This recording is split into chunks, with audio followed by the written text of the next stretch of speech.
cosmétiques. Ah, les trucs là que t'as fait avec Hugo. C'était trop bien, les Lego. Oh, la cafetière. Vivons écolo, quoi.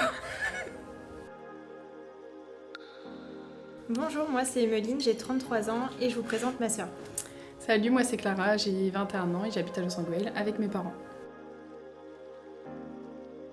Alors, pour le zéro déchet, la première fois, en fait, j'ai vu une vidéo sur Facebook et je me suis dit, je vais essayer de rattraper le truc un petit peu en cours de route. Donc, j'ai rencontré Marie-Charlotte au foot qui m'a expliqué un petit peu le défi et je me suis dit, pourquoi pas.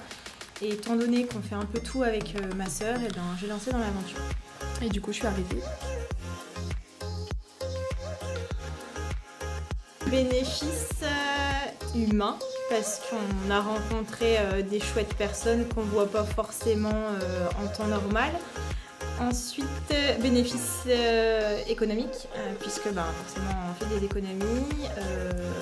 Et également, les recettes c'était top, parce qu'on, par exemple avec les carottes, avec les fans, on fait du pesto, c'est génial. Les épluchures des chips et les carottes, du gâteau à la carotte. Super bon. Donc, non mais c'est vrai.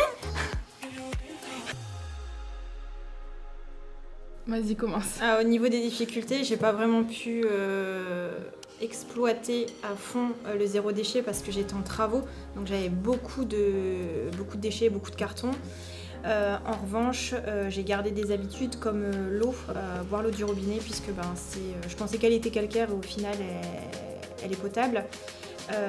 Et des produits ménagers qu'on fait soi-même qui sont beaucoup plus écologiques et au final qui coûtent beaucoup moins cher. Moi j'ai eu la difficulté de mes parents parce qu'ils voulaient pas forcément me suivre dans la famille zéro déchet, donc j'ai essayé de faire au quotidien quelques efforts on va dire, mais par exemple peser les poubelles, mon père n'a pas voulu, donc j'ai pas pu respecter ce défi-là.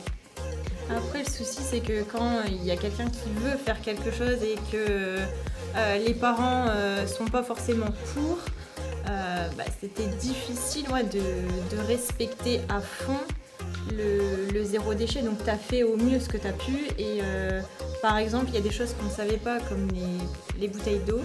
Quand elles sont écrasées, elles ne sont pas recyclées. Or, ce qu'on a fait, c'est qu'on a pu écraser les bouteilles pour justement que le cycle du recyclage se fasse correctement.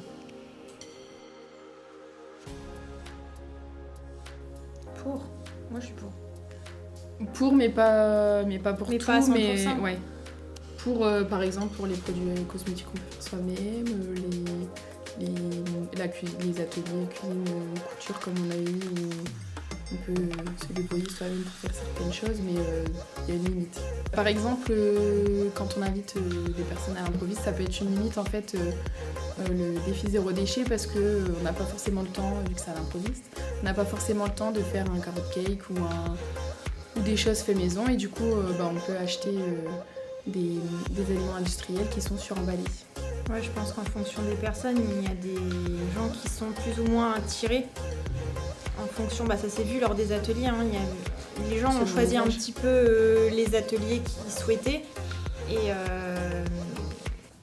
je pense que il y en a qui sont plus dans le vermicompostage, compostage et qui vont pas forcément boire l'eau du robinet et inversement.